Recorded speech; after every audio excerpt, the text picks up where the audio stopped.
Hey everyone, welcome to HDpiano. This is Joe. Today we're learning how to play Never Gonna Give You Up by Astley. His Pianoforte version of the song he released this year, and this is the intro, verse 1, pre-chorus, and chorus 1. Sounds like this. 3, 4. This is the intro.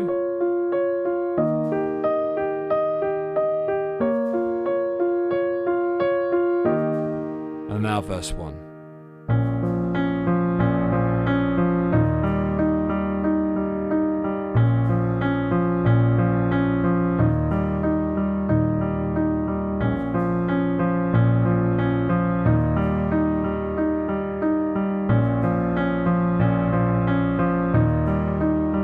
Now pre-chorus 1.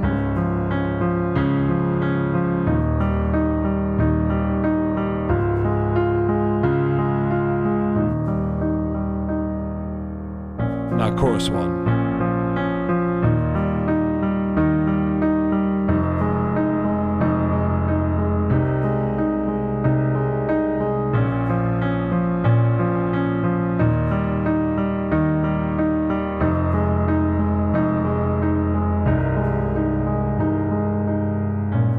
And our next notes will be our next video, which is all about the remaining sections. Now there's not much to this one. Our left hand follows a very similar pattern of notes the whole way through. We're supposed to be playing B flat, which is our key. So we're playing in B flat minor. We're using all the flats. We play B flat like this in the intro to E flat, 5th, like that.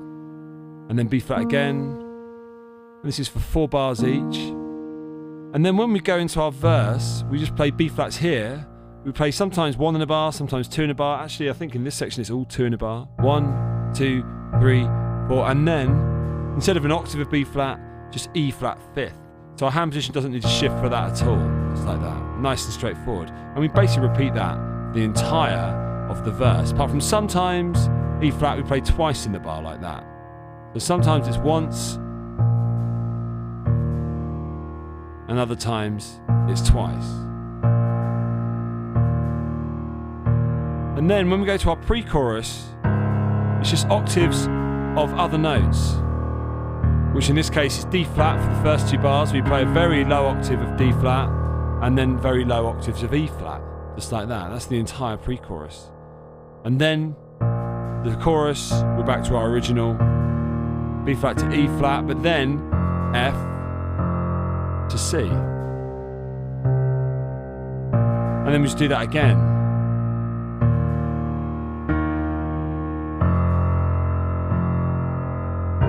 And our last C's at the end of our chorus are just like that. So there's not a huge amount to the left hand. Just to go over that again, our intro, it really sort of kicks us off in terms of what we're doing with the harmony. So we've got this B flat for 4 beats and then an E flat 5th. And that's what we're doing most of the time, certainly in the verses, that's what we're doing.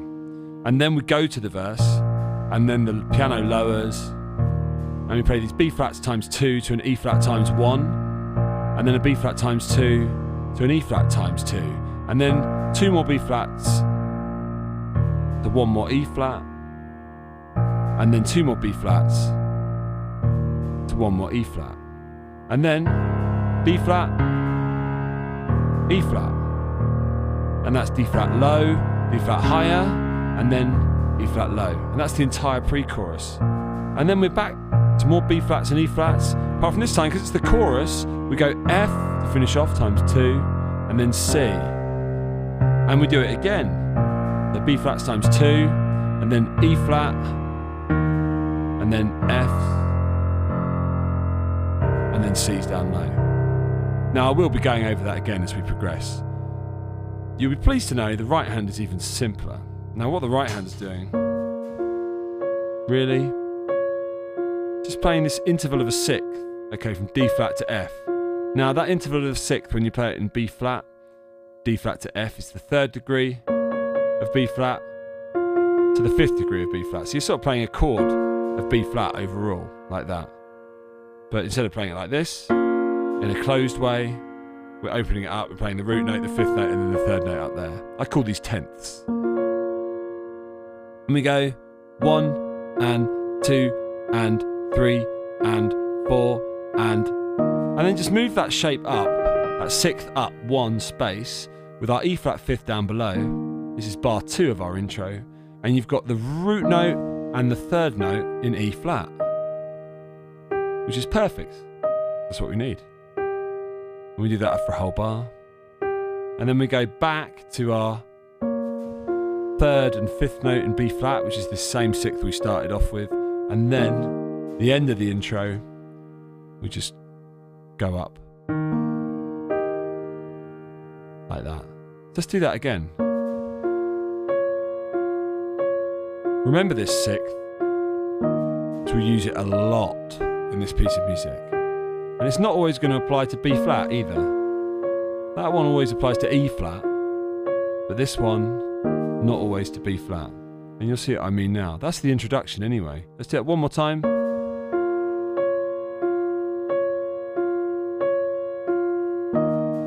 Up to our sixth on E flat.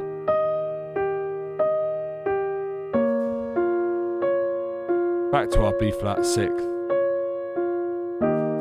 And then hanging around there. Then we just drop an octave.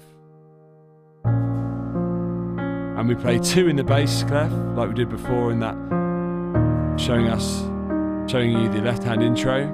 And we just go up in exactly the same way. So this is the first sixth with the third and the fifth in B flat. And then the 1 in E flat straight after that.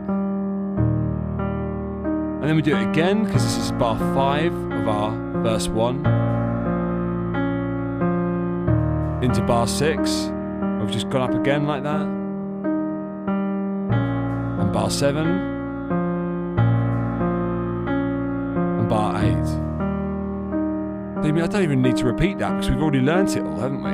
All we're really doing is playing that type of B flat minor chord and then this type of E flat major chord, and that's the entire intro and verse covered. But never going to give you up on the pianoforte. Okay? Right, after that, this is the pre-chorus now. We play our same sixth, which used to be 3 and 5 in B flat. With the D flat in the bass, it becomes root and 3 in D flat. That's useful. Don't need to move. Harmony proceeds. And it sounds beautiful. So with our D flat in the bass, this is no longer 3 and 5 in B flat. This is now root and 3 in D flat. And of course, we're still right next to E flat. Now this is the only point it changes in this whole video. Actually no, that's not quite true. We change again with the F minor 7, which is coming soon. But it's a very simple change. Instead of being like this or like this, look what we are now.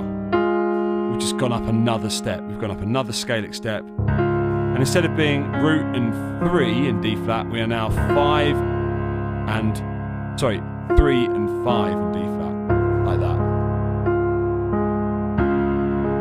And then we go back down to E flat, like that.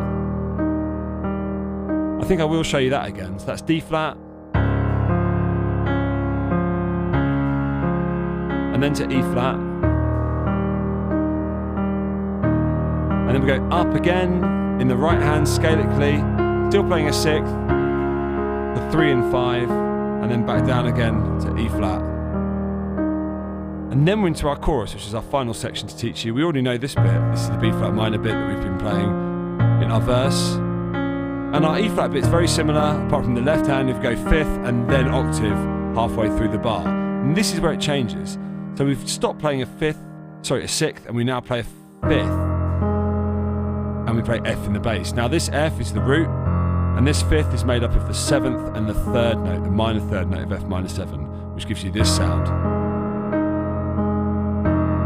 Which very convenient, if you keep playing and put C in the bass, makes it A flat major first inversion. Why? Because the 3rd degree is in the bass, and the 5th and the root are up here.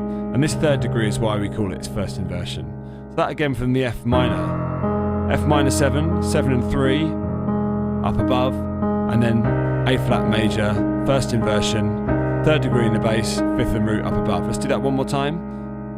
We're going to see it again in a second anyway, because it repeats. And and then to A flat first inversion. This first inversion makes it sound like it's got to carry on, which it has, because then we do the same thing again with B flat, and then fifth of E flat, octave of E flat, and then F minor 7, another F, and this time our first inversion note is all the way down here, and we stop on beat 4 with a quarter note. Those last 2 bars.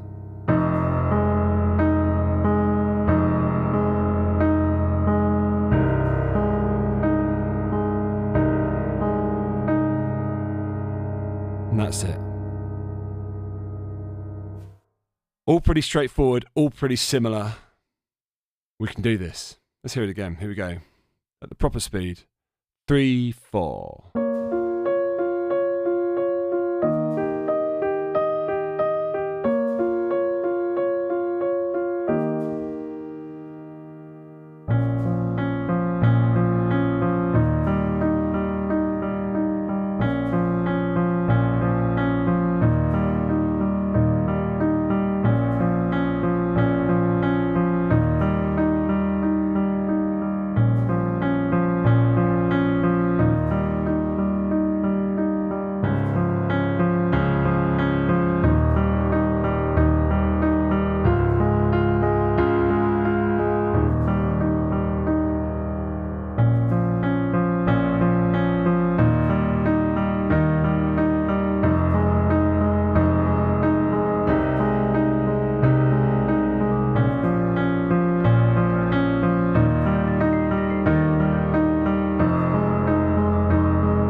And then into our next video, which you can see straight after this. Okay guys, that's all there is to it. Bye for now.